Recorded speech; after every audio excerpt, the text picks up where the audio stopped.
Hello and welcome to Daily Dulcinea. Today is July 8th, 2008.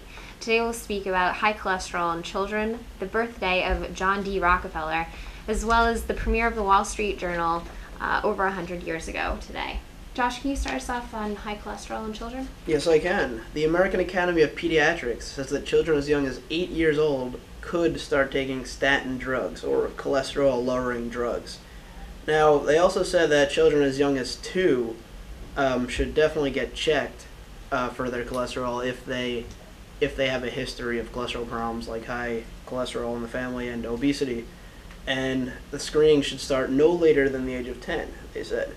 Now, the Academy decided this because 30% of children are obese now, and this is pretty interesting. This is the first generation of children that will have a lower life expectancy than their parents, or at least that's what they think right now.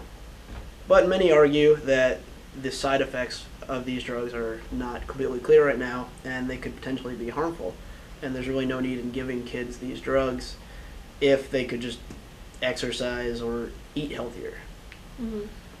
Sounds like a violation of the first rule, which is do no harm. And that's actually terrifying, because I just read about a guy that's for the first time teaching doctors how to measure hypertension in children that young as well. Wow. Yeah. Yikes. That is scary. Well, today we celebrate the birthday of John D. Rockefeller. Rachel? He is America's first billionaire, and when he was a child, he did not have high cholesterol, but he did already have a knack for business. At age 12, he actually took the money that he had saved at his job and loaned it to a farmer at a 7% interest rate. And once he had done that and realized how much money he could make, he was hooked. And right after leaving school, he started his own business and ended up owning oil refineries. He bought that business from his partners for $72,500. 20 years later, it was valued at $70 million, and it was the Standard Oil Trust, which of course was dissolved by the Sherman Antitrust Act, but he found loopholes around that and just kept chugging along until he decided that other people could run it, and he was going to devote himself to philanthropy. He founded the General Education Board. He founded the University of Chicago, and he also founded Rockefeller University, which is home to 23 Nobel Prize recipients. So, a good guy, maybe. Maybe. A little unethical. Given that he was the first loan shark. He had a lot to make up for. Penance.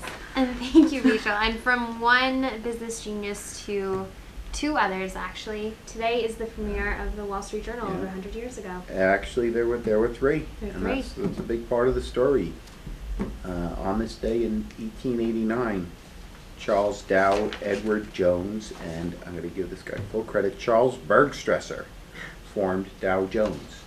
And they were struggling journalists then, under the age of 31, and they wanted to pick up news and gossip and peddle it to stockbrokers.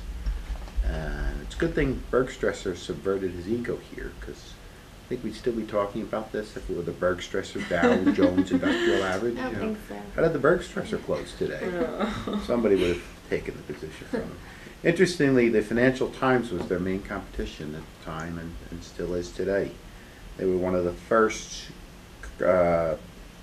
newspapers with national ambitions, where they weren't just trying to report on the news in Cincinnati. They wanted to talk about just financial news that would appeal to anybody interested in financial news around the globe. And they were mostly just kind of bulletins and gossip and statistics until Charles Barron took over the company in 1901, and he went to the kind of longer story format. And he in fact started Barron's Weekly in 1921 as well.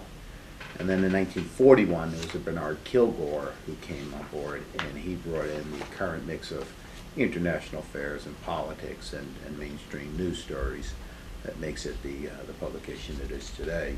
And in 1947, they won their first Pulitzer, and in fact have won about 33 Pulitzers since.